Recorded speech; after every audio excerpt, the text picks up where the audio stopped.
যাদের বাড়িতে পোষ্য আছে তারা খুব ভালো করেই জানেন যে পোষ্যরা তাদের কতটা কাছের, কতটা আপন। তারা একেবারে সন্তানের মতো, নিজেদের বাচ্চাদের মতো। আর এই বাচ্চারা কিন্তু কখনোই বড় হয় না। যেমন মানুষের বাচ্চারা বা সন্তানেরা একসময় বড় হয়, কিন্তু এই বাচ্চারা কখনো বড় হবে না। এরা সম্পূর্ণ আপনাদের উপরই নির্ভরশীল। এরা খেলবে, দুষ্টুমি করবে, ধুলোবালি মাখবে। তো এগুলো তো চলতেই থাকে। গরমকালে যেমন এই ধুলোবালি মাখার পর সুন্দর করে স্নান করিয়ে দেওয়া যায়, কিন্তু শীতকালে তো যে সেটা মানে যখন তখন সম্ভব নয়, এদের ঠান্ডা লেগে যাওয়ার ব্যাপার থেকেই যায়। তো সেই ক্ষেত্রে কিভাবে কি সতর্কতা অবলম্বন করবেন সেইটা আমি এই ভিডিওতে বলবো। অন্য সময় আপনারা বাথরুমে স্নান করান বা যেখানেই স্নান করান না কেন, কিন্তু শীতকালের সময় একটু রোদ্দুর দেখে জায়গায় স্নান করানোর চেষ্টা করবেন। আর অবশ্যই আমাদেরও যেমন একটু জল গরম দরকার হয় শীতের সময়, তো সেরকম ওদের ক্ষেত্রেও প্রয়োজন হয়। মানে একটু ঠান্ডার জলের সঙ্গে গরম জল, মানে নর্মাল টেম্পারেচারের জলের সঙ্গে হালকা একটু গরম জল মিশিয়ে একটা মিডিয়াম টেম্পারেচারে রেখে ওদের স্নান করানো খুব দরকার। আর খুব খেয়াল রাখতে হবে, সতর্ক থাকতে হবে কোনোভাবেই যেন ওদের কানের কাছে জল পৌঁছে না যায়, কারণ এটা কিন্তু মারাত্মক ব্যাপার হয়ে যায় কানে জল পৌঁছে গেলে। তাই কানের ক্ষেত্রে ভীষণভাবে সতর্ক থাকতে হবে। আর স্নান হয়ে গেলে তারপরে ভালো করে গা মুছিয়ে তাকে একটু রোদ্দুরে রেখে দেওয়ারই চেষ্টা করুন, কারণ রোদটা লাগলে আস্তে আস্তে ওদের ঠান্ডা ভাবটাও কেটে যাবে।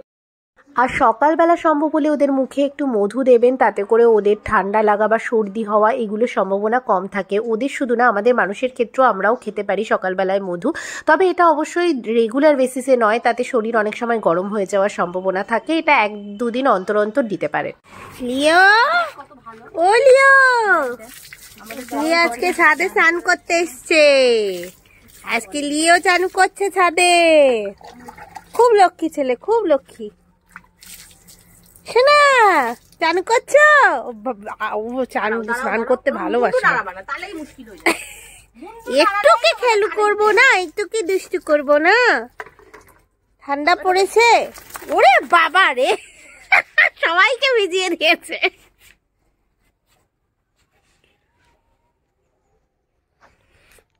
কি হচ্ছে?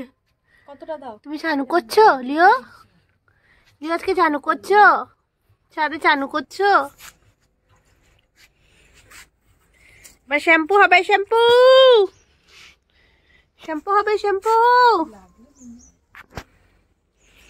কিক মারছে আমাকে। এবার শ্যাম্পু দেওয়া হচ্ছে, গন্ধ গন্ধ হয়ে যাবে সুন্দর একটা। হ্যাঁ, সুন্দর একটা গন্ধ হবে। শ্যাম্পু দিয়ে চান করছে। কোনো গন্ধ নেই শ্যাম্পুটার। ওই যে ওই আর একটা শ্যাম্পু আছে না, ওইটার বেশ সুন্দর গন্ধ। ওটা দিলে তোমার মানে ইয়ে থাকে, গন্ধ হয় না গায়ে। মনোরমা, তাই তোর নাম মনোরমা না? ওই দোকানটার না? এটা মেনলি স্কিনের জন্য দিয়েছিল, যখন স্কিন প্রবলেমটা হয়েছিল। এখন তো ঠিক হয়ে গেছে।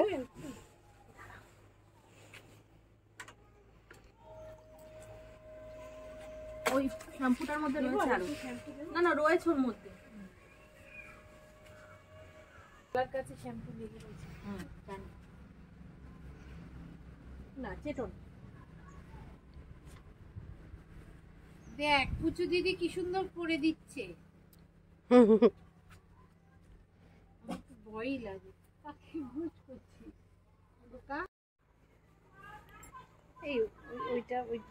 এই জায়গাটা দেখ, এই জায়গাটা পিঠের কাছে একটু মুছে। এদিক সরাই বাবু, এদিকে। অত দূরে সরলেও মুছবে কি করে দিও? এদিকে এদিকে এদিকে। গা মুছে নাও লিও, গা মুছে নাও। ওই পাটা হয়ে গেছে, হয়ে গেছে। এবার দুষ্টুমি শুরু হবে। এবার খুলছি। হ্যাঁ, খোলো, খুলে দাও। এবার দুষ্টুমি হবে, এবার দৌড়াদৌড়ি শুরু হবে। হ্যাঁ বাবা পড়ে। আই দুষ্টু ছেলে, আই দুষ্টু ছেলে। ডুকুস ডুকুস বলিও।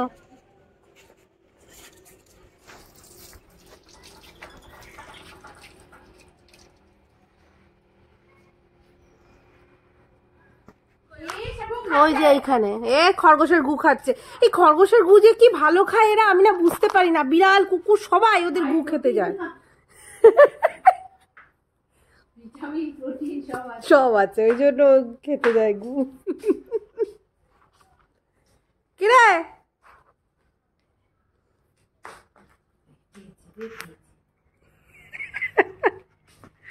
এই যে এখানে উনি খরগোশের গু খাবে। আর মানে বাড়িতে তো খাওয়ার দাওয়া হয় না, ওই জন্য খাওয়ার পায় না বাড়িতে, ও খরগোশের গু খাচ্ছে। এমন করছে না এরা, খুব টেস্টি না রে? এই খুব টেস্টি। ইয়ে রাম লিও পিচাস ছেলে কি সুন্দর স্নান টান করে এখন ওরে এসে খরগোশের গু খাচ্ছে। আয় ছি ছি ছি ছি ছি ছি ছি ছি ছি।